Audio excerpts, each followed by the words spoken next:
Jake Shimabukuro, and you're watching Eclectic Arts Media with my good friend Mark. As always, Mark, it's always an honor to hang out with you and spend this evening with you. And visit with you for dang sure. I really appreciate it. Thank you for giving me the opportunity. It's so weird. It's so fun though. You know, with the turns, with those. Of course. Thank you for having me on. I mean, I thought it was really good. It's just half the time I'm watching it, I'm like, oh, why did you do that? Why are you making that face? There's no reason for any of those people to put themselves and their bodies through that irreversible damage. I'm like, all right, I'm just along for the ride. Everyone, please support Mark. I love what you're doing. How did this get here? He was super excited about it. He's like, we're going to cut your eye. I was like, oh, okay, sure. The importance of telling a story about human connection, I think right now is one of the most radical acts that we can be doing. Other than that, it's all good. We're just going to keep trying to make it.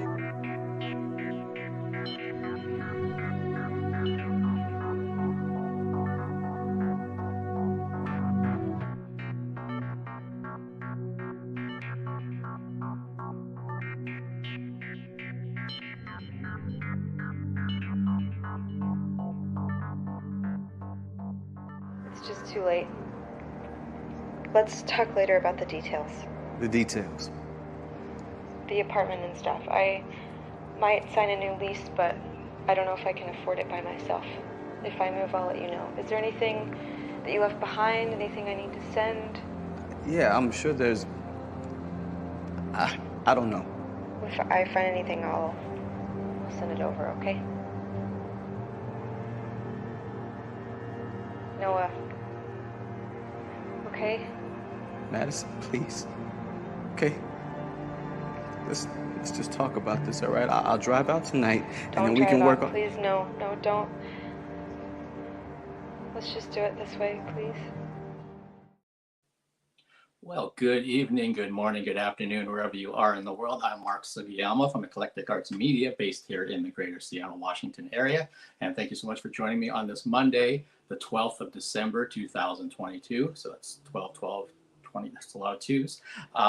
As always, I'd like to go through a few housekeeping details before we get to tonight's interview.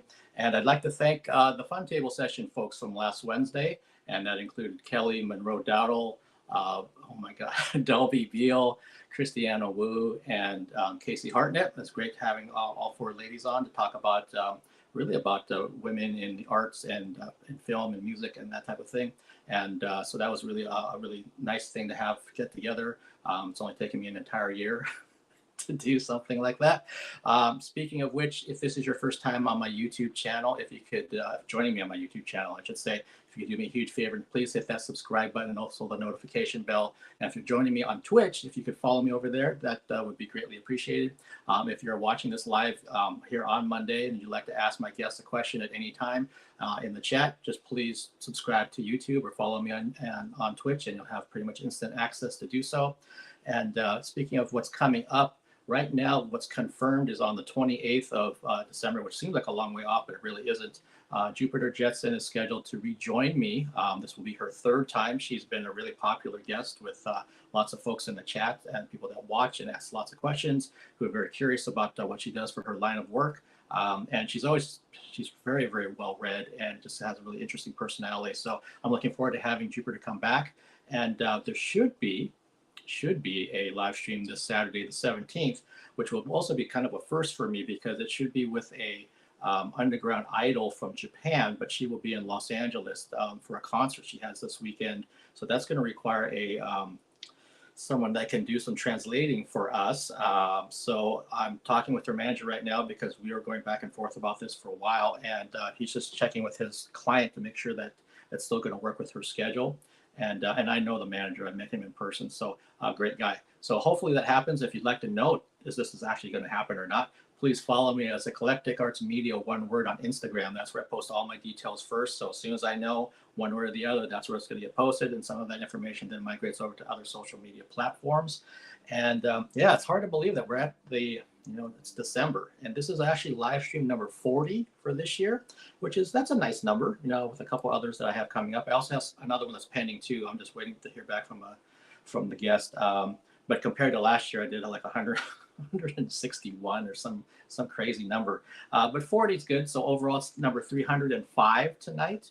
And as many people know, even with my video intro, I put a few new things in there, including the very beginning with Jake Shimabukuro, who I had the pleasure of interviewing this Saturday in person. So a lot of that's taking up my time when I'm doing in-person events, including this Friday, this Sunday, and a lot of other things that are going on for Eclectic Arts Media.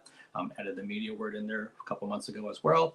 But yeah, I'm just really grateful for everything that I've had the opportunity to do, including all these live streams, because I do love doing these, and it's such a nice way to kind of be in the comfort of your home, can connect with people from literally around the world. And tonight is really no different. So, but this is something that I started last year in 2021, where my very first guest, I asked them if they would have time to come back in December of last year. And my guest tonight is the very first guest that I had in 2022. So let's get to my introduction, and then we will talk and catch up with my guest. My guest today was the very first guest of 2022. He is a co-star in one of my favorite films from the last year or so called 7 Short Films About Our Marriage. It's on Amazon. If you have Amazon Prime, you could watch it right now, or not right now, but after the live stream. Please welcome back to the Eclectic Arts Media Virtual Studio, Mr. Drez Ryan. That's fist pumps for Drez Ryan. If I can already just start it off with, making people hate me by referring to myself in the third person, that's that way there's nowhere to go but up. How are you doing, Drez? I'm groovy, man. I'm groovy. How you doing? I'm doing really good. And again, thank you so much for coming back and being this book-ended guest. So you have that distinction for 2022. Yeah, man. Thanks for having me. Yeah, I remember we talked about it last time. We chopped it up, and it was just like, heck yeah, I want to be the first and the last of the year. That sounds like something right up my alley. And it's kind of, to be honest, it's kind of trippy for me to kind of think about when I'm looking at you that, 11 to 12 months have passed since we talked. It's like, has it really gone that fast? Because sometimes it feels like... No, we say this every year, I feel like, as a people, and it seems cliche, but this year in particular seems like legitimately just flew by. I don't know what it is, it seemed like a whirlwind, man. Yeah, I would agree, and I wonder if that has anything to do with that there are so many things that we didn't get to do in 2020 and part of 2021. So now it's kind of like we're just kind of going full force into everything. Yeah. Just, feeling like we're, have to make up for lost time and all that kind of stuff. So, yeah. Yeah, I kind of feel it myself. I know there's certain parts of this year where I was looking at my schedule on my phone. I'm like, gosh, I'm going to be at this theater and this musical and that opera and this ballet. And then I've got a live stream and, I didn't prep for it yet. And so many things going on. I've got films to review. Yeah. And it's a nice problem to have, don't get me wrong. But Sure. It's kind of like trying to find that work-life balance. Having too much work is always a good problem to have. Yeah, and that's a great segue. So let's kind of, if you can take me back to, because we did the interview on January 6th. So if we go all the way back to January, February, let's just say winter, what kind of things have you been working on from that point forward? What's been going on in your world? It's been a year, man. In the best way. It's been a year. I've had some really great opportunities over this past year. I got to be in I got to be in like one of my first like real like big budget movies. So I got to get a taste of that. So I got to do a project called Moonshot.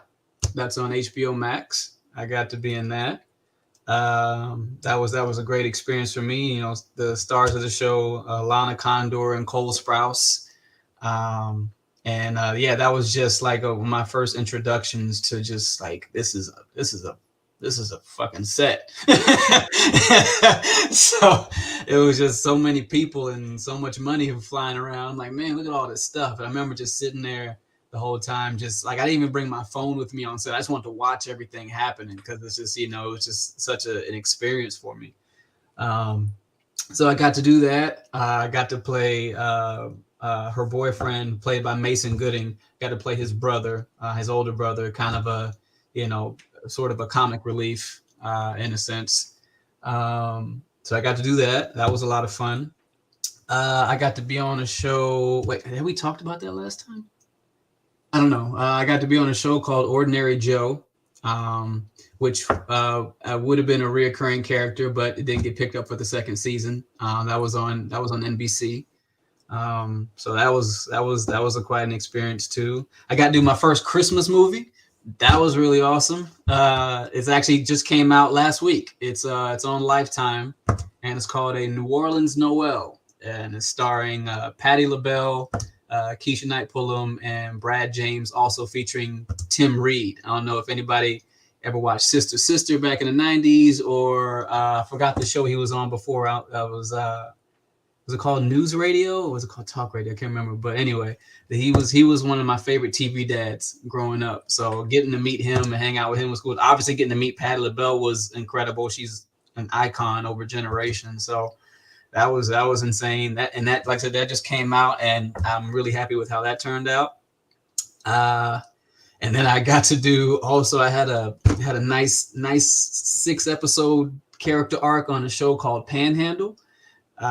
That's a Spectrum original, so it's on the Spectrum original channel, and then also if you have Roku, you can find it there.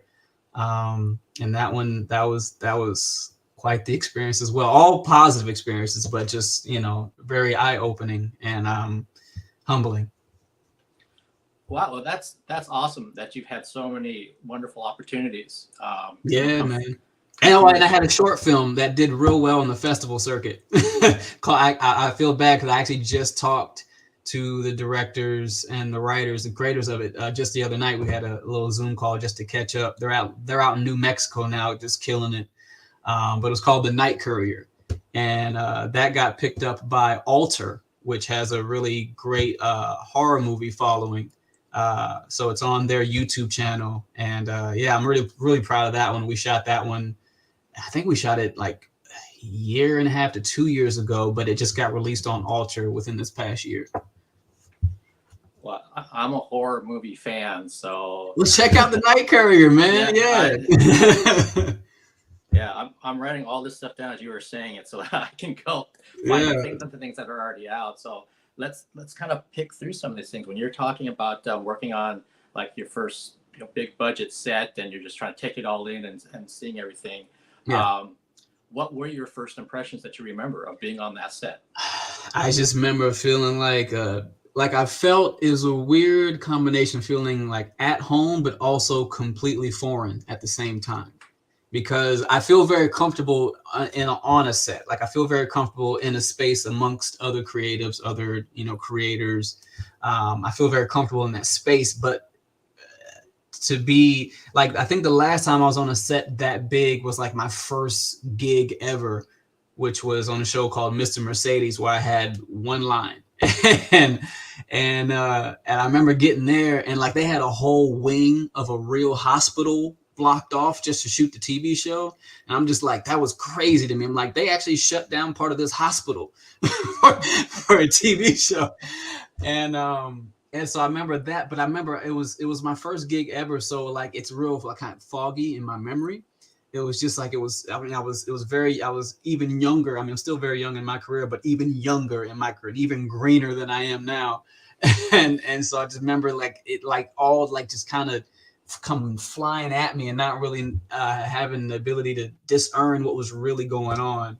But with Moonshot, I had a little bit more of I was a little more comfortable, a little more present, and just literally just got an opportunity to see people who really do this at a high level on a regular basis. You know what I'm saying? It's like, that's the thing. It's like, it's different. Like the levels of professionalism in our industry. It's just like, you got people that are like talented, then you got people that are hard workers, and then you have, hey, what's up, man? Oh, that's so crazy. It's so crazy. No, it's crazy because the way I reacted, obviously I didn't know he was going to be here. But then I literally just texted him today because I was like, I'm thinking about Chris. Let me text Chris to see how he's doing. And hey man. And I'm your special surprise guest. That was beautiful. Wow, that was great to see your face, man. That is all. Thank you. That's a great gift, Mark. I appreciate that. I know it's the pleasure's all mine. And Mr. Hansen, how are you, sir? I'm well. How are you doing, Mark? I'm doing really good. Thank you so much for making the surprise work. You a sneak, man. You knew about this. You wasn't no last minute. Texted me like an hour or two ago, and I thought, does he know that I'm going to be just like that was weird timing? No, I didn't know. I swear I didn't know, man. I just was thinking about you, man. But this is awesome. I love it.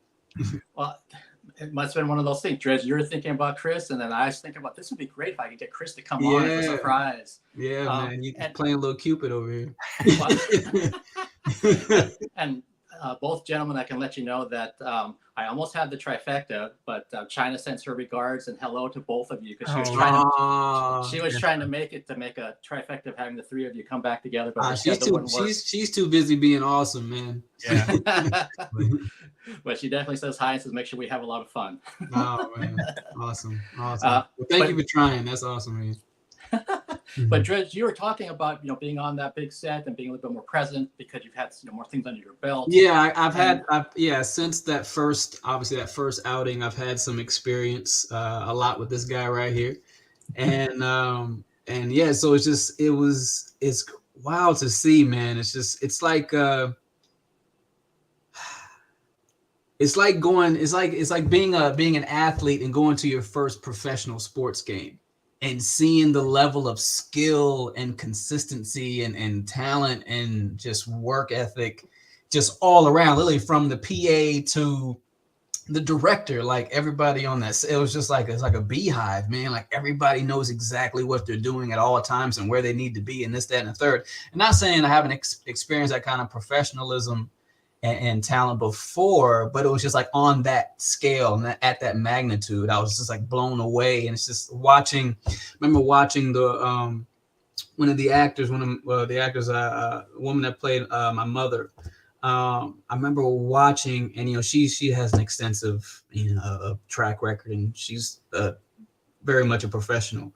And I remember watching her have this conversation with me off camera.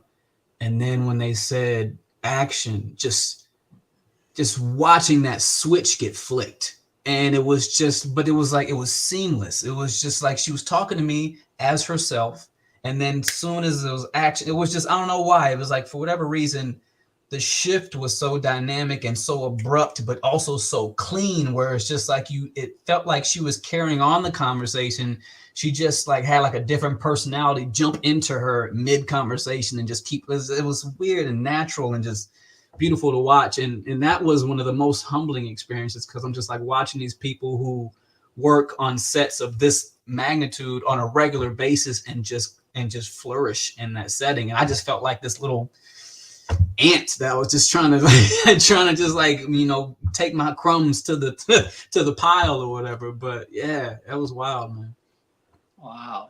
And Chris, definitely, if you have things that you want to ask Drez directly, you don't have to wait for me or anything like that. We're just having a conversation. So you jump in anytime you want. I was just going to say, Drez, your feeling at that moment is what we call imposter syndrome, because you're fully capable in doing it. You're there with them. And, the only reason you're feeling like that is because you feel like you're an imposter. I feel all the time when I'm directing. So I totally get it. Yeah, no, I mean, honestly, dude, you're probably not that far off. I mean, I do like to, think of myself as capable and talented and all those things. But for some reason, when I see somebody else doing it, it doesn't, I feel like it just looks so much easier for them. Yeah. Because obviously I'm not privy to everything that's going on with them internally. No. So for me, I know what I'm going through internally when I'm performing, and it's like all just energy and nervous and anxiety and this and thoughts and doubts and all that kind of stuff. I mean, along with telling myself that I can do it at the same time. So it's just like being able to see that process happening from the outside and not have to hear all the noise going on the inside. Yeah. It just looks so simple and so easy. That's it, though. You just said it. I mean, it looks simple and easy, but their process is probably not. Everybody's thinking the same way. I mean, right. And there are people who've been on sets longer than you have or been on more sets, and so there's a comfort level with it. I mean, that's just normal. but they're still they if they had it before, they still have it. You know, I think one of the things I've learned at my age is the anxiety that comes with, you know, kind of the performance aspect of this. And for me, I'm not an actor, I'm a director, but there's a performance aspect of what I do. Right. Is, you know, when I'm directing someone like you, I'm constantly trying to make sure that I'm jibing with, you know, with whatever your vibe is, so that giving you the instruction you need in the way you need it. So it's a constant, like, psychological, not game, because I'm not trying to manipulate anybody, but like making sure that I'm being the director you need while also being the director China needs, while also being the director, you know? So like, I'm constantly filled with, am I getting this across to these people? Am I getting it right? And then is what they're doing good enough in any given moment? But, you know, so it doesn't go away. You just great. All right. You know, the good thing is I'm just gonna feel this way. The good thing is realizing everybody else feels that way too. Yeah, well, I think that may help. That may make it a little. That makes it a little, you know, easier to swallow. I guess it's just like, I'm not the only one freaking out, right? No, okay, cool. Nobody wants to admit it, but yeah, I know, right? And but that's the thing. Like, I would not mind. Like, if somebody said I'm freaking out, I'd be like, I'm freaking out too. It's just like so. But I know not everybody's, you know, willing to admit, you know, their faults. Weaknesses, yes. I can kind of relate to that a little bit when I had there was 4 interviewers set up to talk to a pro wrestler, and we got 2 minutes per media outlet, and I was the last one to go. So listening to the other 3 go and watching them trying to prepare and getting all their gear together, they're just as nervous as I was, fumbling around with stuff, and then they're supposed to be looking at their questions that were pre-approved ahead of time. And one guy asked the wrong question, and he realized this. He's like, "Oh, I'm sorry, I wasn't supposed to ask that question." I'm like, "Okay, it's not just me." Yeah. Well, you had an advantageous position. You got to watch everybody else mess up first. That is true, because I pretended to fumble around with my gear and said, "You guys go first." And that's strategy right there, man. There's 2 ways to go about it. Either when it's something you know you're gonna knock out of the park, you're like, "Oh no, I'll go first, it's fine," and you just, you know, you set the bar so high, and it's like, yo, nobody's following that. No, or if you're a little bit more unsure, you're like, "No, you go. I'm gonna see what you do." Yeah, and that's the approach I took, because those were teams of 2. I was a team of 1. So okay. I'm kind of like, "Hey, you guys, you have another person there. You should be able to do this thing quickly and be, you know, just kill it, hit it out of the park." Yeah. And I might be fumbling around, but I'm like, "No, I want to see what these guys do and what they say. I don't want to ask the same questions. I don't." Yeah. But you had to give yourself a little grace. That's all. Yeah. And when we were all done, we kind of powwowed off through the corner. We're like, "So how'd that feel for you?" I was like, "Man, I was so nervous. I was so nervous too." We're just kind of commiserating together. So I think it's something similar to what you're describing. Yeah, no, it sounds very similar for sure. Yeah. And for people that are just joining us now, we have Professor Chris Hansen, who's the writer and director of 7 short films about our marriage, joining Drez. So, and Drez did not know that Chris. I did not, man. This is a wonderful Christmas gift. Awesome. Absolutely. And for the folks that haven't seen the film, and I was telling Drez pre-show that I just rewatched it again, and I actually just promoted it again last week on my live stream with 4 guests. What do you guys remember when you first got together to work on this film? What kind of memories come back to both of you? You want to go? I remember getting off. The first thing I remember is getting off the plane. Well, I mean, if we're going back all the way to like the callbacks and the auditions, but like physically being together to work on this thing, I remember getting off of the plane and walking up to Chris, giving him a big old hug, and him saying, "You're taller than I thought you were." I think what I realized is that I'm shorter than I thought I was. Yeah, no, I remember that. I just remember I just remember us embracing like right away. Like, we've only had a couple of conversations over the computer or on the phone, but it was just, I don't know. I don't know if it was just the conversations we had about the script and the character and just getting to know each other, or if it's just, you know, kind of we have parts of ourselves that just really mesh. But I just remember that embrace, and it was beautiful. I'm trying to think of my first. I mean, I think I just remember I think the first thing I'm remembering, aside, like you said, aside from the auditions, because auditions were by tape, or he self-taped an audition, which was fantastic. I mean, so I remember that because I remember I had one guy who was kind of a finalist for the part, and he was good. And then Drez auditioned, and I was like, okay, I think he's really good, but then you kind of second guess yourself a lot. So, you know, and I had two producers who could look at the footage with me, and they both looked at it and they were like, it's Drez, it's him. Like, what, we're not, like, it wasn't to that, like, I was locked in on this other guy before Drez audition. So it was really hard for me to make that switch, because I was like, oh, this guy's good. And I know he wants to do it. And then Drez auditioned, and I was like, I think he's better. And now I'm not sure, because you get so in your head. And the other, literally the two other producers looked at it and they were like, oh no, he's way better. Like, it wasn't good. Just like Drez just fit the part completely to them. Yeah. No, I definitely, it was, I mean, you know, they saw Noah, and you know, that's and then the next step was, because I'd already cast China doing a chemistry audition between the two of them, but I couldn't afford on our budget to fly them out for the audition and have them do it together. And I don't think at that point they could afford the time, you know, because it was kind of a big, you know, that you were in, were you in North Carolina at the time? I was in North Carolina at the time. Yeah. China was still in LA.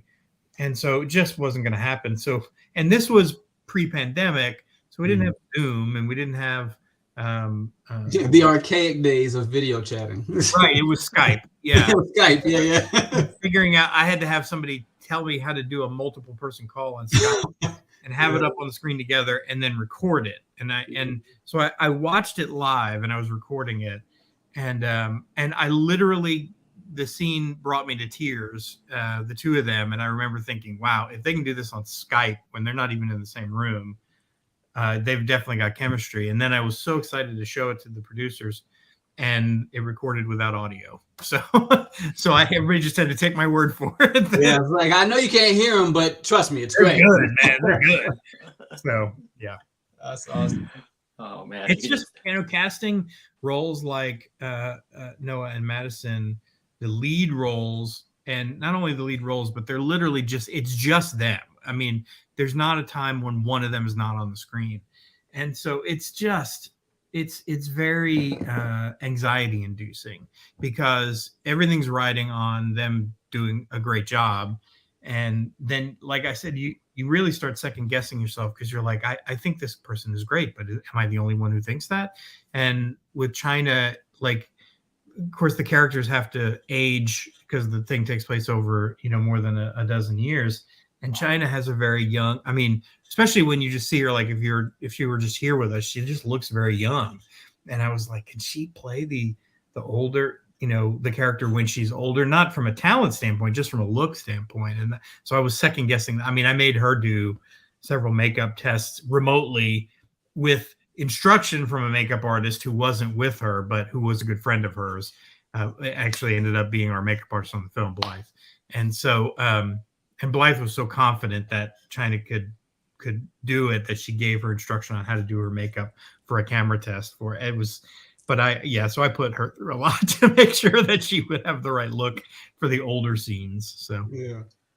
Wow. And Chris, I remember you actually mentioning that to me, I think the first time that we talked, and that you were the second interview of 2022. I just right. Hey, I couldn't believe it's been that long. It's like it seems like we just talked. So yeah. Seriously. You guys are a 1-2 punch for me. But now Drez mentioned, you know, remembering giving you a big hug when he saw you in person for the first time. Was Drez there first, or was China there first, or they're there at the same day? Do you remember who you saw? I think they got there on the same day. I think she might have arrived before he did. I think so, yeah. Because she had, you know, of course I teach at Baylor University, and China was an alum of the theater program at Baylor. So she had a lot of friends in the area. And of course she's from Texas, from, like, I think close to the Dallas area, Flower Mound, I think. Yeah. And So I think she came back to Texas and stopped there first for a few days, and then she came and she was kind of hanging out with some friends that she was catching up with. But I don't know. I think I saw them both the first time on the same day. Didn't we go to dinner? Yeah, we had dinner. Wasn't it at the stadium?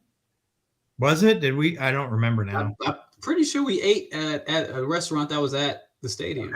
Okay. There's the Baylor Club there. Yeah. I'm pretty sure we ate there. Yeah, we all had a dinner as you. Your wife was there.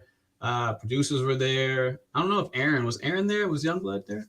I don't remember. He might not have been yet. Okay. Yeah, I remember a few people, and yeah, I remember like finally seeing like China in person was a big deal too. Because the scene that we auditioned had some weight to it. And her and I, we kind of started a correspondence with each other, and so getting to see each other in person and just to kind of let each other know that, hey, we're in this together, got your back, I'm gonna be vulnerable with you, so you be vulnerable with me, and just starting that relationship, so then we could be married. So. And I'm a big fan of, I think having a meal together, gosh, if they lived in the area, we probably would have had many meals together before the shoot, because I just think that I need to socialize with the actors, and it doesn't have to be like, we all hang out 24/7, but having a meal with people is just a thing that kind of breaks the tension, and you're just hanging out and you're having a meal and you're eating and you're having fun and you're getting to know each other. And to me, that is much more valuable than anything we could have done sitting talking about the script. And we did do that. Did we do a day or 2 days of auditions? Yeah. We had a couple of days of, and we talked about the script and we rehearsed a scene or two, and yeah, we did a few things. We did kind of a read through first, and then we rehearsed a few scenes that were a little more complicated. But because we had already kind of, frankly, had that meal together and had time where we were just together and there was no pressure, nobody was performing, I feel like that opens up a lot of a relationship opportunity with the actors. And it's something I've done going back several films, and I'll do it, with everything that I make, is like, we gather the producers and, the actors and, my wife, and occasionally it'll be the kids too. My kids are getting grown now. I've got, Well, I mean, I got to meet, I feel like I met. You met some of my kids for sure. Yeah. Like two. I met two. Yeah. So we filmed at your daughter's apartment. That's right. Yes, I forgot about that. Yeah. I use whatever location I can find. My daughter's apartment. Daughter can't say no. It's like, hey. No, she and her roommates were very gracious. You want me to keep paying for school? You Not anymore. So she's out now. So. Oh, nice. Oh my gosh. Well, that's what Chris brought up about like basically breaking bread with the people involved with the film. Drez, have you encountered the opposite of that on any of these projects that you mentioned before our special guest joined us? Opposite? What do you mean? Meaning that you just kind of got thrust into, like, you didn't really get to know. Oh, well, yeah, that's most things. that's most projects. Yeah. It was just, I think, I think the biggest right now at the point in my career where I am right now, it's a big deal if I get this, like, the entire script before I start shooting. Like, that's a big deal, because that doesn't always happen. Sometimes I just get my parts. And so if I can get the whole script and actually, get some context and, have some something to dig into to kind of more, expand, my character, just kind of based off, like, not necessarily how he acts or talks to certain people, but also how people talk about him when he's not in the room and all that kind of stuff. And so getting the whole script is always a big bonus, because, it doesn't always happen at this point in my career. Hopefully, the day comes where it's like, I got 3 scripts on the desk and I just got to pick one, But so yeah, no, it's most of the time it's just kind of, you get a little bit of a briefing, get a little bit of a, hey, how you doing, once you get on set, and then you're working. So yeah.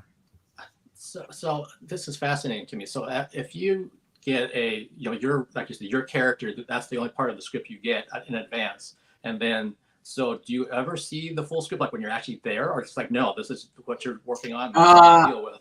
Yeah, when I'm there, I mean, well, with the Christmas movie I did, I got the full script. But when I did the television show over the summer, it was just the script was ever evolving, so there was no like final script to have. There you had the latest version of the script, and then so yeah, I definitely sorry, repeat the question. No, I just started talking, and I was like, "Am I actually answering the question he asked?" That all the time. you kind of already answered it. About, okay, cool. Yeah, because I was just picturing, like, if you're on set, do you ever get to see like the full script, even if your character's only dealing with certain things? Sometimes, I mean, yeah, with films, usually, yeah, you'll at some point you'll get the entire script. With TV shows, no, because they're always changing. Yeah. Okay. All right. And Chris, since you're here, can you kind of update us? What have you been working on? What's been going on in your world since you're here? Well, I was just telling Drez today, my creativity like took a nosedive. I don't want to blame it on the pandemic, but as a result of events associated with the global virus, I just haven't found myself really able to write. Not able to write is a bad way to say it. Inspiration hasn't come. I've had several ideas that I've kind of written some and then kind of just gravitated away from. I do have an idea right now that I'm kind of excited about, and just having a little trouble getting started. As I said to Drez earlier, there's I'm having trouble writing or making time to write, but I'm also the reality is having trouble just making time to sit down. Like, I just need to sit down and do it, but the other thing I was telling Drez is that for the past 4.5 months, I guess that's 4.5. I'm something like that. I've been just really focused on personal health and wellness, and because that's not a thing for me up until recently, like that focus has been just all of my attention and mental energy and mental and emotional energy to deal with weight loss and regular exercise, getting health, and daily exercise, strength training, and trying to get healthy. So, I mean, all good. I've lost more than 60 pounds, and I'm exercising daily and feeling much better about. I'm not an exercise person, like literally never been. That's why I needed to lose so much weight. I mean, it's not that I don't move at all, but exercise has never been something fun for me. But my doctor said, well, I recommend getting an Oculus Quest 2 and getting the workout app. He named a couple of them, and I was like, okay, I'll try it. And I'm like having a great time. I'm boxing in virtual reality and working up a sweat every day and having a great time doing it. And so I guess it's just finding the thing that works for you. But that's where a lot of my energy has gone in the last 4 months. So. Okay, yeah, that's awesome.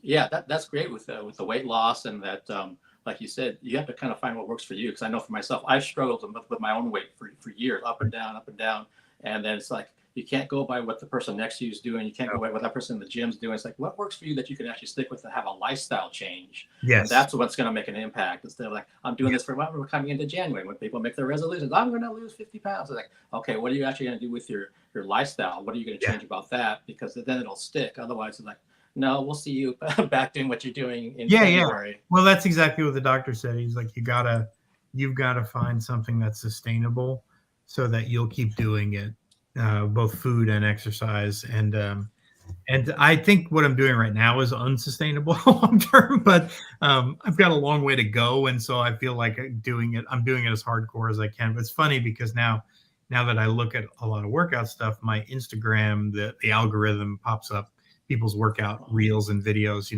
and they'll, this incredibly muscled guy showing, you having trouble losing the weight right here. And he grabs the flesh there and he's pinching skin. Yeah. So fat for him to pinch. And I'm like, yeah, I'm not listening to you. You have no idea where I've been, and what you do and what I do are not the same thing. So, But I like finding people who have struggled with their weight and have had success, and they understand the journey it is from.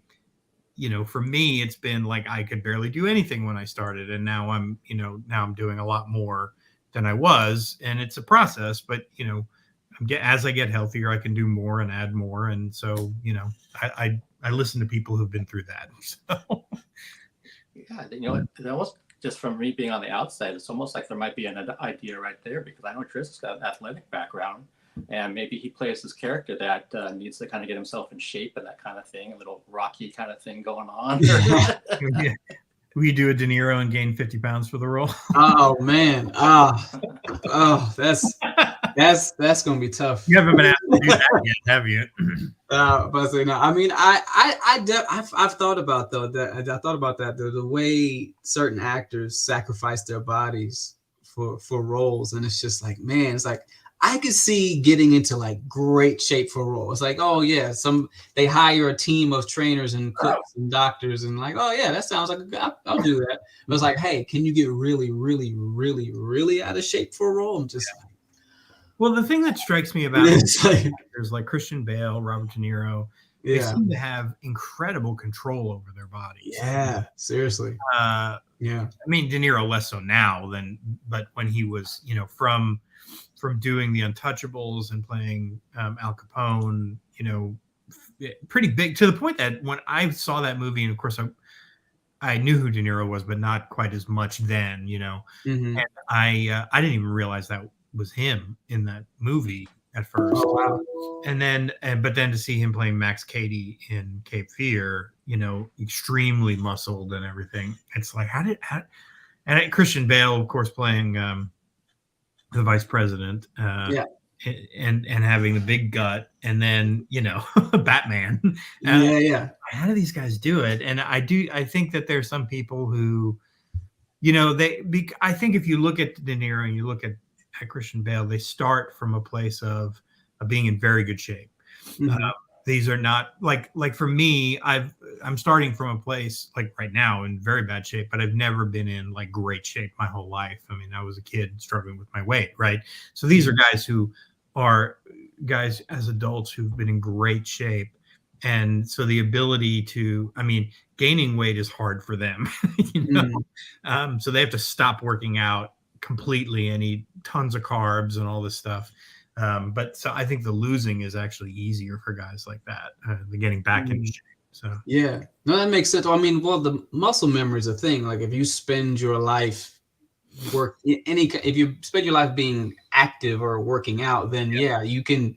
It's easier for the guy like that to get out of shape and get back in shape. Yeah, for sure. And I just think that's not something we consider enough in people's fitness journeys. It's just like not everybody is starting from the same place. Yeah. And not everybody's definition of in shape or fitness is the same.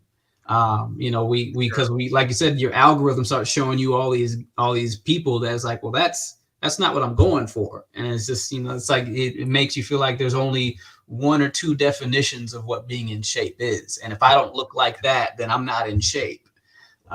So anyway. Well, no, that's the thing the doctor told me when I went to see him. That was for me really revelatory. Was basically, he said, look, if you lose a bunch of weight and you're 195 pounds, and I put you up against next to a guy who is naturally 195 pounds, and you guys eat the exact same food, he's not going to gain weight, and you are. Mm-hmm.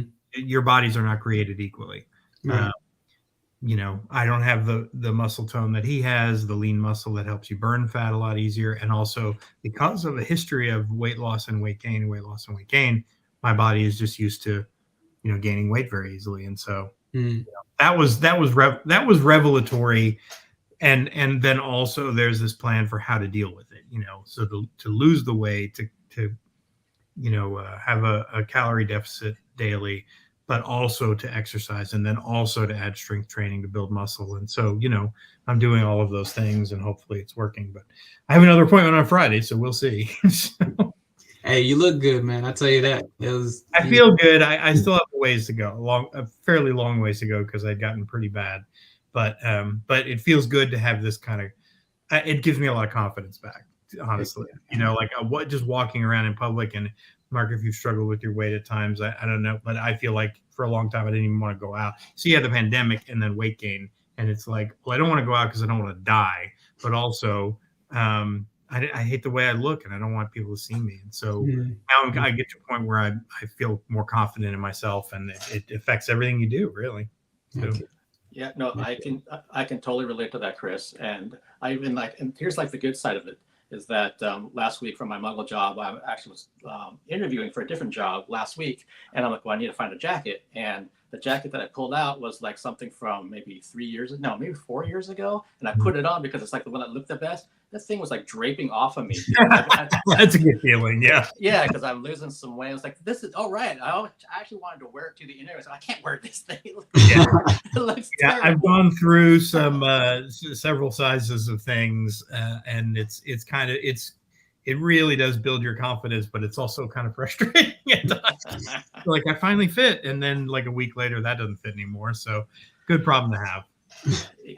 Yeah, no, I've got several like blazers. I mean, they fit. Oh, great! Now it's all tight in the shoulder. Oh, now I can't get in there at all, and I can't button it. I totally get it. But it's like I had somebody that I used to work with a long time ago who came and said, "Mark, how do I look?" And I'm like, this was a lady, so I'm like, you look great. I didn't know how to say always the right answer. and she kind of was trying to read me, and she was like, well, I lost 5 pounds. I'm like, well, that's great. That's awesome that you lost 5 pounds. And I'm talking to my other friend later. I'm like, how am I supposed to tell that she lost 5 pounds? I can't tell. I can lose 5 pounds and my fingers would look. I tend to go with the clothes diet. Again, my clothes will kind of tell me, hey, you're kind of going the right, and eventually you start building the muscle mass as you're talking about, and they'll start to fill out too. So you kind of go, you don't want to be like, well, I just have loose clothes. Like, well, no, now I'm actually fit. I'm getting toned. I'm getting all these other things. I know. So. Yeah, the thing, like, I'm so obsessed with the numbers, that's terrible. Like, I mean, psychologically, even the doctor said, hey, the scale is just one measure that we use to help us keep accountable. It's not the end all be all. But to me, if the numbers aren't going down, it's like an emotional, like, what am I doing wrong? But if you're doing strength training, then you should be building muscle, which will affect the weight loss because the muscle is heavy and it'll, cause you to potentially gain weight or at least not lose. And I'm just like, this is what I mean about mental and emotional energy. Like literally I've spent so much time trying to learn about this stuff and think about it. And literally, I have weights at the office now, and I close my door and I do like a 15-minute session, So I'm just like trying to cram it in every day with all the stuff that I'm doing, but I'm doing it every day. So, That's right. Yeah. And that's the thing, you're doing it. I mean, that's the operative phrase. You're doing it. Yeah. You're right. Just got to keep doing it. I know. Yep. I used to adopt that whole Nike slogan, just do it. That's what it was for me. Hey, you know what? You just got to do it, Mark. Yeah. It's hard. I'm sorry, I didn't mean to turn this podcast into a hey man wellness podcast. Somebody needed to hear it, and somebody needed to say it. No, not at all. I mean, my interviews, as both of you know, they kind of go all over the place. That's kind of what I like. I like where things go organically. And I think part of it for me was I was facing like the prospect of. Not only the health part and like with COVID out there, and of course anybody who's significantly overweight and has high blood pressure, which I did, the comorbidities are scary. But I was actually thinking, I don't know if I could direct in the shape I'm in, because directing, like, look, I'm not as active as say Drez was on the set because physically the actors are doing a lot, but like there's a physicality to directing as well, and just the being on your feet for a long time and being, the days being 12-hour days sometimes, or longer. And I actually thought, I don't know if I could do it right now. And not to mention, I didn't have the confidence to just be on set in the shape I was in. But losing weight, in addition to just getting healthy because I needed to, was partially about being able to do the thing that I want to do again because I didn't think I could. So, one, thank you for sharing all of this, Chris. I mean, sure. No, I think there's going to be people out there who are watching this that like, oh, I'm going to go hear about this actor, and they're hearing about this wellness, but it's something that they can relate to because they could be sitting on their couch right now watching their TV and thinking, that's how I feel. Like, I don't want to go out as much. I don't see my friends and family as much. And it's cold and dark now. We're getting to the winter months. And I just don't have the motivation. And again, trust me, I've definitely been there where it's like, I'm looking outside, especially being up here in Seattle, it's raining again. And it's like, do I really want to get out there and go to the track? Or do I want to go put my steps in? Or I'm looking at a bag of chips instead of some vegetables I should be eating, and like, God, those chips look good. And it's like, well, it's okay. Those chips are good. Yeah. They look good and they are good. I really got into a mindset of like, I don't want to deprive myself to a point where all I'm doing is like what I've been told to eat. Here's your nutritionist list and all that kind of thing. Because I know personally, I can't stick with that. I've got to have the cheat meal. I've got to have those things here and there. And that's where the balance comes from. Because at least, again, just speaking for myself, there's no way I could have done, 3 months of hardcore dietitian type of, I'd be sneaking stuff at night and trying to, bum food off of somebody else. And you can eat that. I mean, it's hard. It is hard. I mean, and I've done this in my life before, not the way I'm doing it now, but I've lost and gained and lost and gained.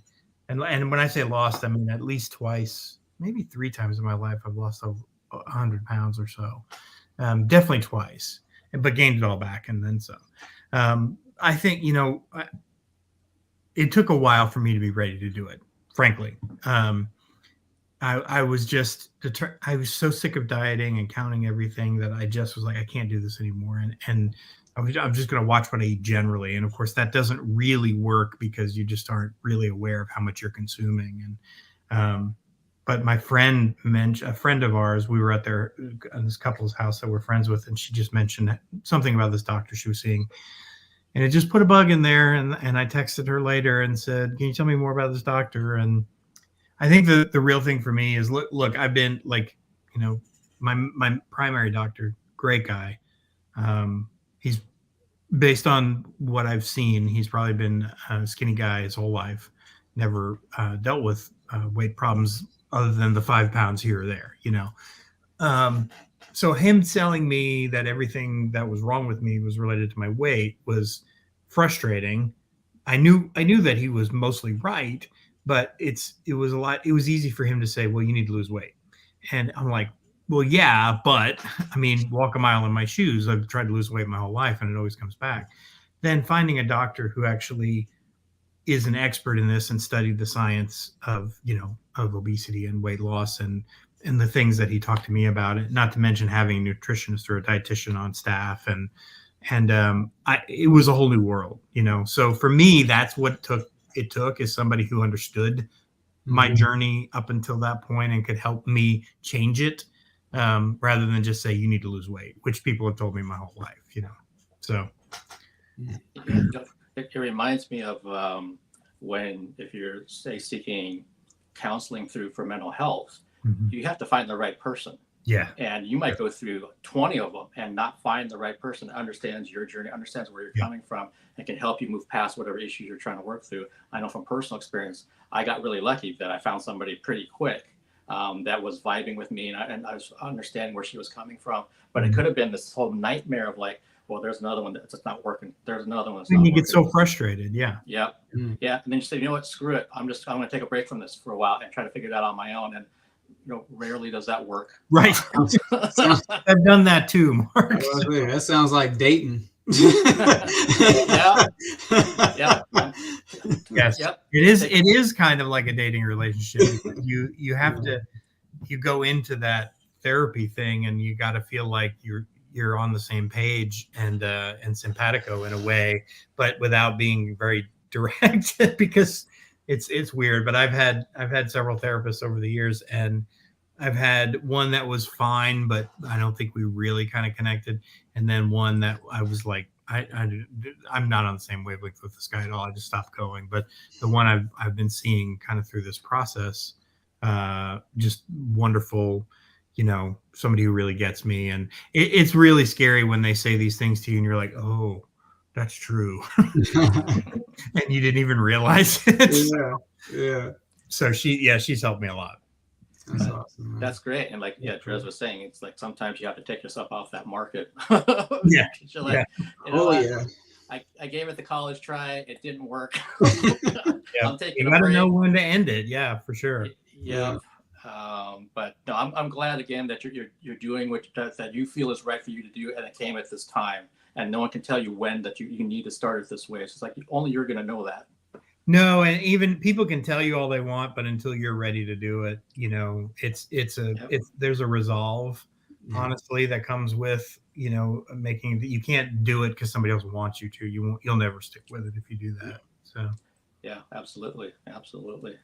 Well, one thing I was thinking about, kind of shifting gears a little bit, Drez, when we were first talking, you had said like a lot. Sorry. It's okay. That was like my fairy godmother. I forgot to put myself on Do Not Disturb. So. You had said a lot of different profound things during our interview the first time 11 and a half months ago.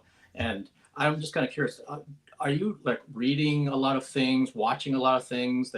You definitely are a thinker. That's what I remember. Like you kind of would throw all these things out to me. I'm like, wow, I never really thought about that. And we would kind of, I'd sit there and percolate on it for a while. And you have that part of who you are like that. So I'm just kind of curious if you're still doing that, or you're not even aware that you're doing it. Yeah. I mean, I guess I'm always observing. One of the greatest gifts that I've come across in my life is understanding that I can learn from absolutely anyone, literally anyone, whether I agree with their beliefs, views, affiliations, or whether I do or do not. I understand that there's another person there that has had a whole life up until this point, that has acquired a totally different set of perspectives, and it's something that there's something there for me if I'm just willing to listen. So yeah, I'm always observing. I have my rotation of individuals I listen to for different reasons, different motivations and stuff like that. And I mean, I'm always in the middle of some book. It's the finishing it is the problem. I'm always in the middle of at least one book. Yeah. So I think the last one I finished, the last book I just read, were the 48 Laws of Power.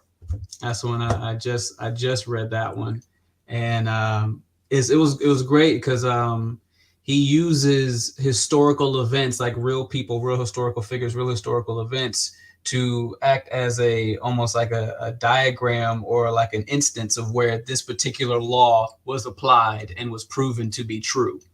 So he does that. So he's like almost like a history lesson along with, just different tools or tips and how to be, just more overall, more powerful in your everyday life.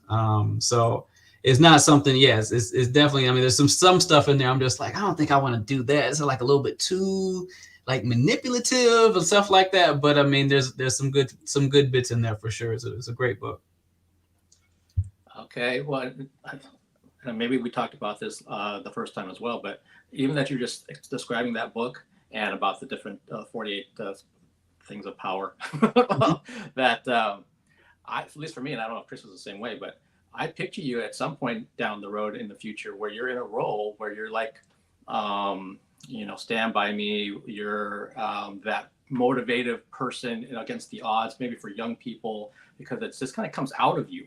And I used to be a teacher for many years, and obviously Chris is a professor.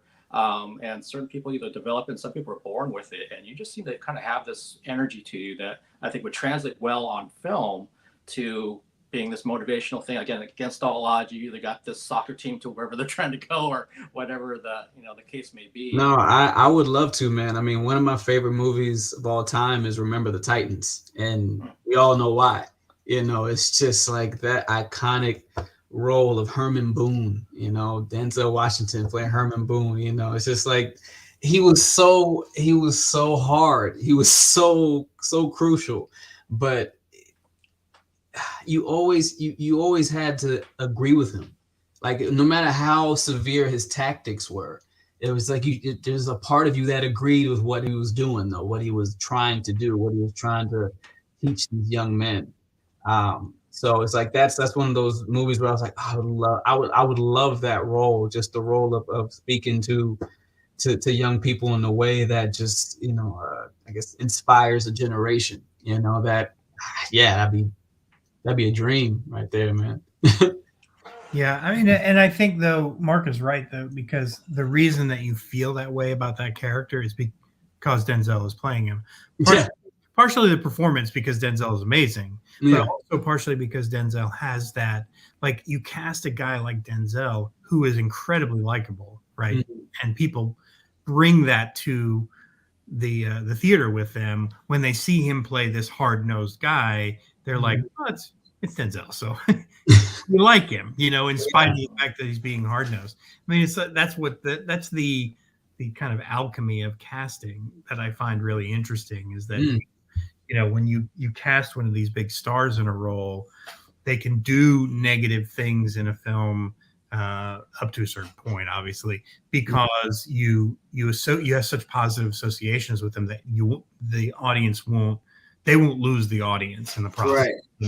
Yeah, no, I get that. And it's like they have I mean, even without what's that shot they call it, that it's like that establishing shot that makes like the later transgression seem more okay. It's like the save the cat shot, or save the cat or something like save.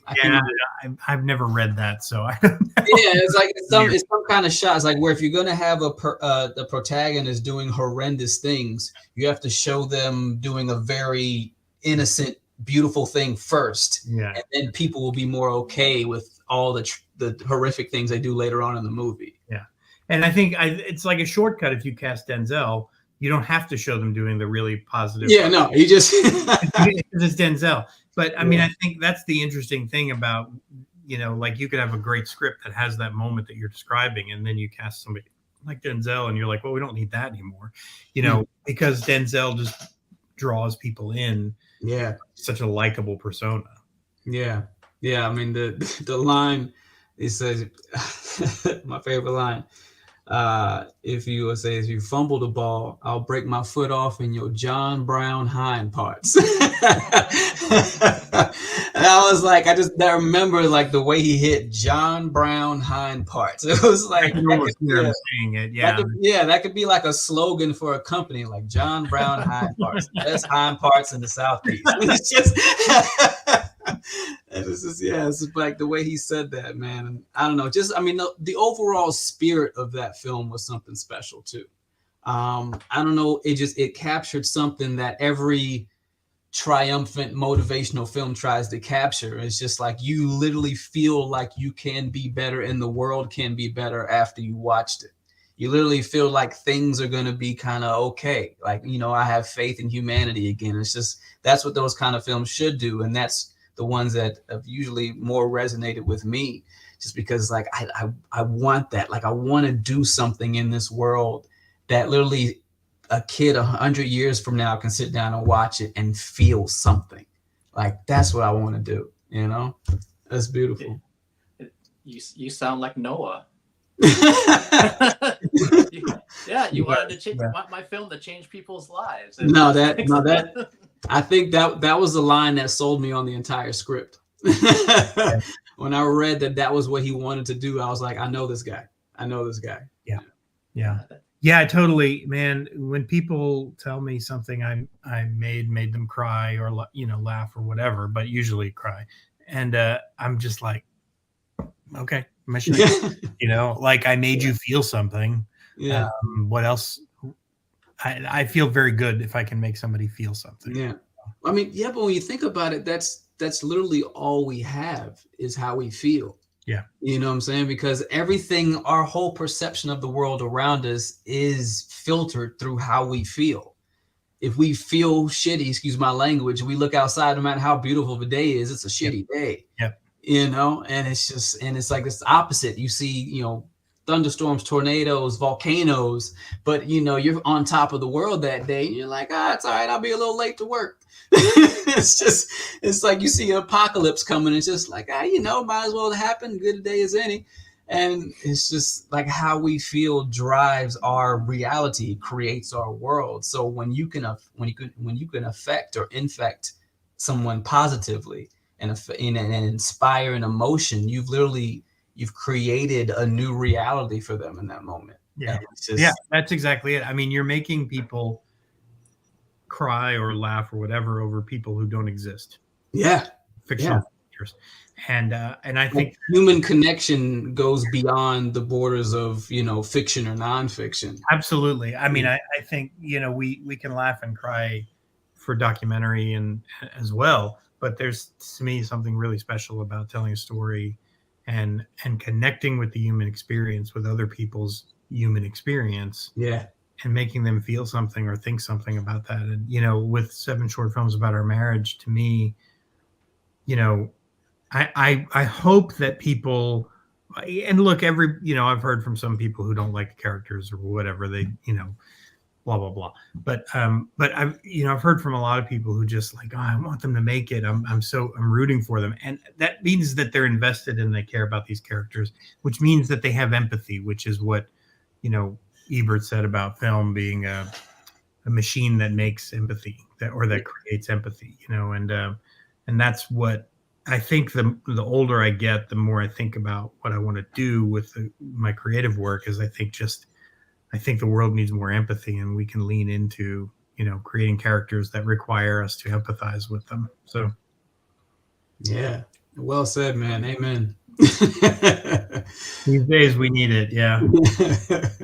Yeah, I couldn't agree more. And I think about, again, for me being outside of the film as a viewer, that the first scenes with Noah's character gets established with the father-in-law not wanting this marriage to happen.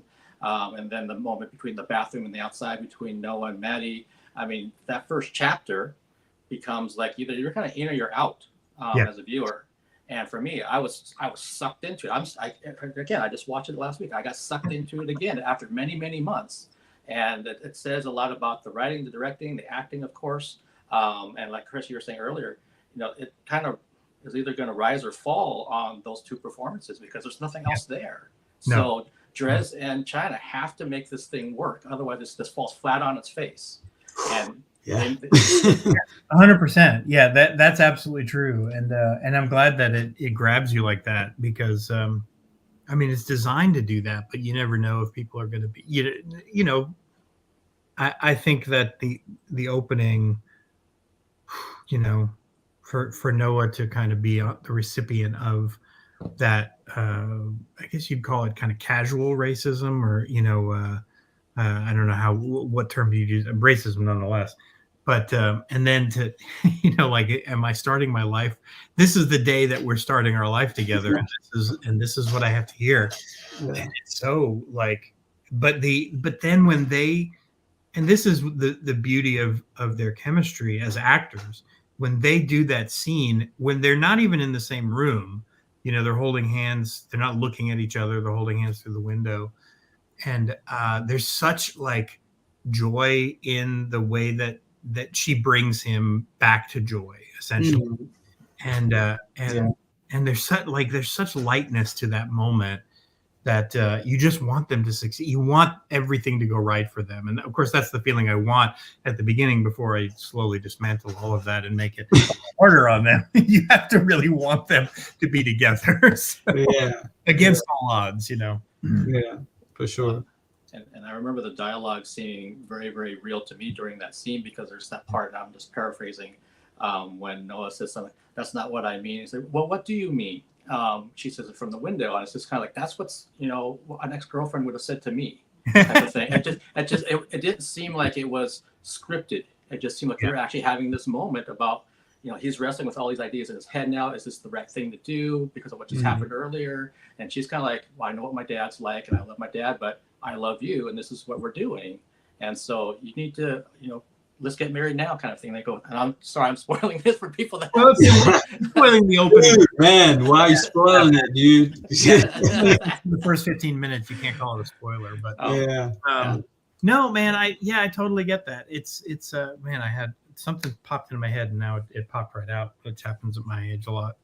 I can't remember what it was, but yeah, I mean, I think, you said it didn't feel like dialogue, and I think that's one of the things that I'm good at with dialogue is writing stuff that feels very real. There are people who write scripts that don't feel very real, and that's not necessarily an insult. Like that's Tarantino, right?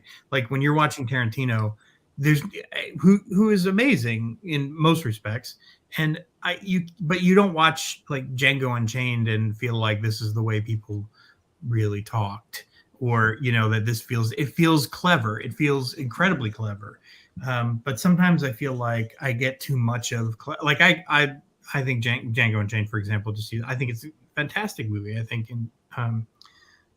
what's the Inglourious Bastards is brilliant, and a lot of his work is brilliant. But there's a point too where I get like I need some sincerity. I need not clever. And I watched a movie this weekend, and I wasn't going to name it, but I will. But Bullet Train, which I hadn't seen yet, but I just watched that last night. So several people had recommended it, and it's fine. But I think if I 20 years ago, if I'd seen something like Bullet Train, I would have been like, that's amazing. And I watched it and I was like, it's like too clever by half is kind of the phrase that I use. It's like really clever assassins all with some kind of angle and all. And it's just like, it's fine as an exercise in kind of metatextual storytelling.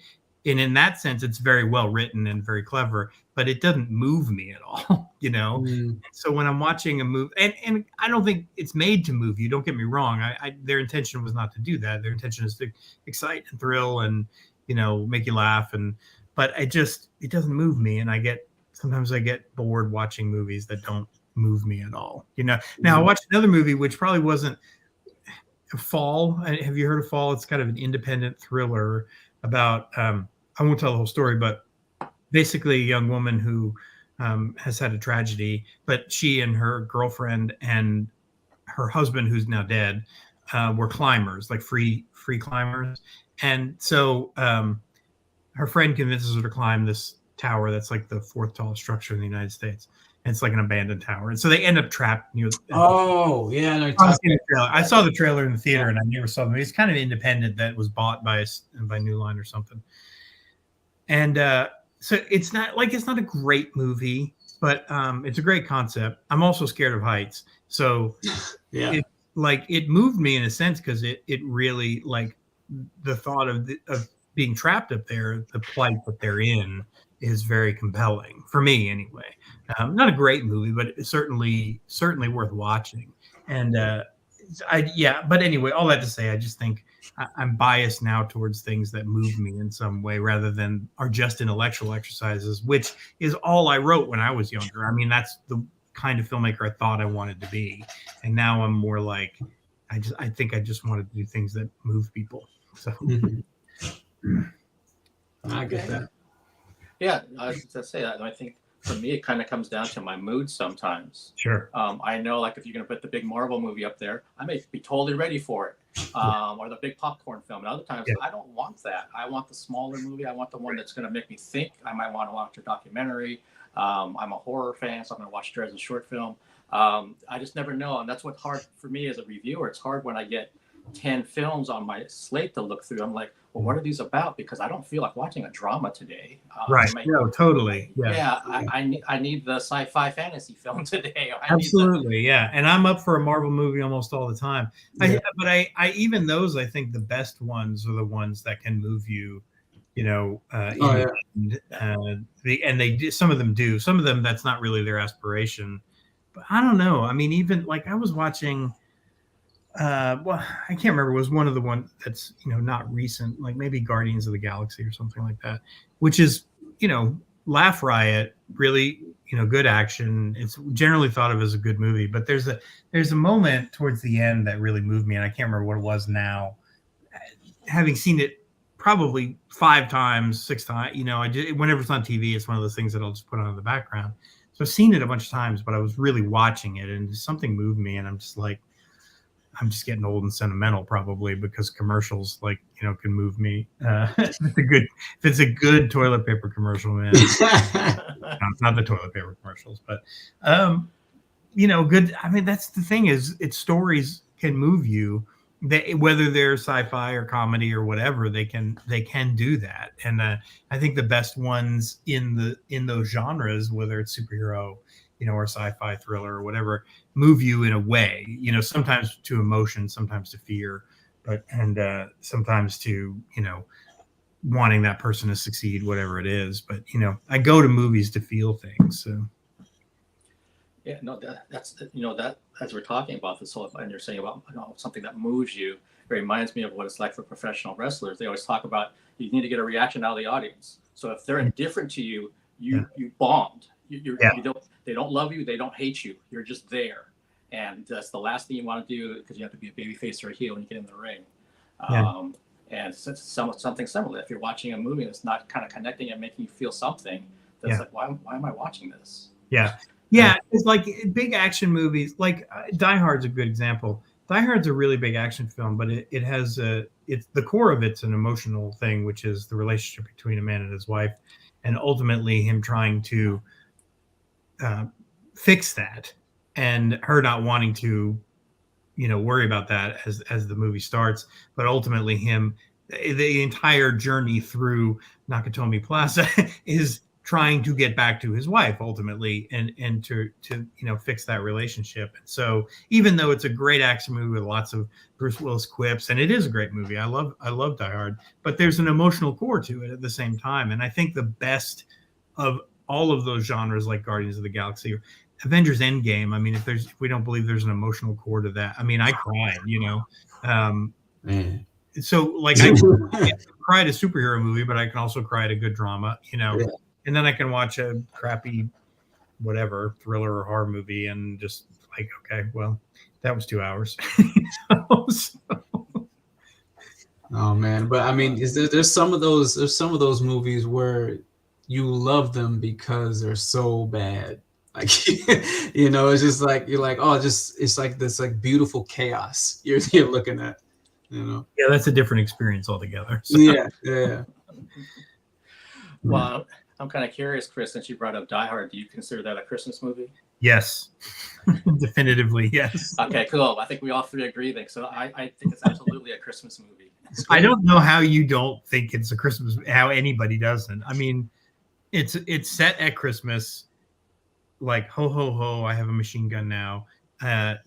Like, there's Christmas music throughout the movie, right? I mean, it's like, it's a Christmas movie. Yeah. What anybody thinks. Cool. As to kind of get close to wrapping this up, and again, Chris, thank you so much for being the surprise guest. This is the first time I've ever done this. So Drez, you got another accolade to your name. Another first. First show with a surprise guest. I wasn't sure how he would react, so that was awesome. Hey man, that was from the heart. No, I really appreciate it for both of you taking the time tonight. And Drez, for everybody out there that's watching, can you please promote again? You have a Christmas movie right now on Lifetime. Can you kind of talk about that film with Patti LaBelle and everybody else so people can watch that as soon as they're done with the live stream, please? Yeah. No, so it's called A New Orleans Noel, and it's it's made it into the lineup for Lifetime's Christmas movies. So like I said, starring Patti LaBelle, Keisha Knight Pullum, and Brad James, and also with Tim Reed, and it's just great cast. Yeah, no, it was cool, man. It was a wonderful experience. Shot it out in Natchez, Mississippi, and it has definitely that kind of New Orleans type architect. So they shot in New Orleans also, but also in Natchez, Mississippi, which is where I was, and it was a great time, great experience. The movie came out, it's beautiful, a lot of heart in it. And it's out there. So Lifetime, just go ahead. Merry Christmas. Congratulations. I was really excited when I saw the pictures of you and Patti LaBelle. I was like, wow, That's awesome. Yeah. No, I got to hug Patty, man. I felt that energy. I was like, I gotta at least shake your hand and get that iconic energy. You know what I'm saying? So you gotta try to get just a little bit of it. So absolutely.